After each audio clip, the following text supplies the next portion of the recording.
Hi guys, Fifa here, and welcome to my FIFA 20 90 Peter Schmeichel player review. This was a request from a viewer on my previous Yashin player review, so if you haven't seen that video, make sure to check it out. And like him, if you want to request any future player reviews, then just leave a comment and I'll do my best to respond. This is his middle version, which is quite a significant upgrade on his baby card, which some of you might have taken from the foot swaps. Anyway, as you can see on screen, this is the team I started him in. Schmeichel in goal, Shaw, Socrates, Sanchez and Pereira in defence, and Didi, Fabinho, Anderson, Rivaldo and Salah in midfield, with Vardy in attack. Schmeichel is 6'4", his right footing has a 3-star weak foot and 1-star skill moves. I mainly used him with a basic chemistry style, which worked well for me. When I bought him, he did come with a shield, which made him play pretty terrible, so I'd avoid using that on him. So starting off with the positives, the first thing I'm going to mention was his diving, which for me was the best thing about the card. The combination of this stat with his 6'4" frame makes him a great diving keeper between the posts. I don't think I actually conceded any long shots whilst using him, which is pretty impressive. He was able to make amazing diving saves with either one or two hands to stop the ball from reaching into the corners of the net, and overall I felt safe using him in the weekend league. The next positive is his reflexes, which are another great aspect of the card. I wouldn't say he made as many crazy reflex saves as Yashin, but he still made a fair few quick reaction stops that saved me from conceding. What I noticed was that he reacted to shots so quickly in most situations that he was able to complete the full diving animation to stop the shot even when the player was close to the goal. He was especially good in this area against shots from tight angles, which if taken against other goalkeepers might have just squeezed past them. Positioning wise, this card was also good. 86 is a decent rating and he performed well in terms of his overall positioning in goal. I never really faced any issues where I'd consider his positioning to be the reason why I conceded. He always kept well on his line unless I either brought him out or he'd come out only when he knew he could collect the ball.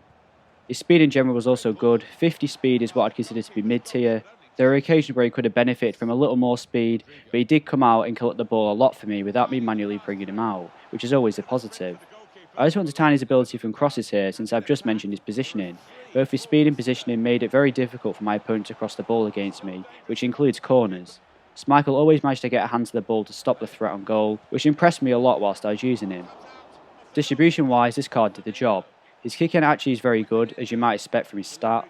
I noticed a difference in game with his kicking both out of his hands and from the ground, which is very powerful and accurate. This allows you to start quick counter-attacks by just booting the ball downfield for your attacker to chase. However, his throwing wasn't as good. He seemed to generate a lot of power with his throws, but the distance the ball travelled before bouncing was fairly average. He can throw the ball out quickly with power, but it doesn't reach quite as far as other goalkeepers. Now on to the first negative, which is his handling. I know it wasn't going to be great, as it's one of the lowest stats on his card, which was noticeable in game. He does catch the odd ball, and when he came out he would collect the ball first time. However, he did rarely hold on to any shots, and he never really showed any attempt to catch the ball with the save animation he makes. His handling is probably at its worst against crosses and corners, where he'd just endlessly punch the ball away. A positive to this, however, is that I only conceded one rebound goal, which wasn't really his fault, so although he doesn't catch the ball too often, it rarely puts you in any danger. The final negative I found with Schmeichel was that he seemed to struggle with one-on-ones where the attacker was fairly central to the goal. I know this is asking a lot from a goalkeeper, but if anyone has the stats to do this, then it should be Schmeichel. Some keepers are really good in these sorts of situations and make almost impossible stops. However, this is the sort of goal I find myself conceding most of the time.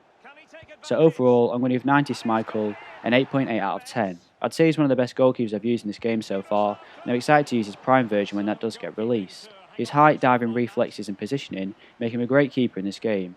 His kicking was also great, and his speed is good enough for him to come out when needed or to reposition himself quickly. The only things that let him down is his lack of handling ability and the fact that he struggles in certain one-on-one situations, unlike some other top-end keepers. Thanks for watching. If you enjoyed the video, please leave a like and don't forget to subscribe. And to request any future content, then please just leave a comment in the comment section below, and I'll be sure to reply.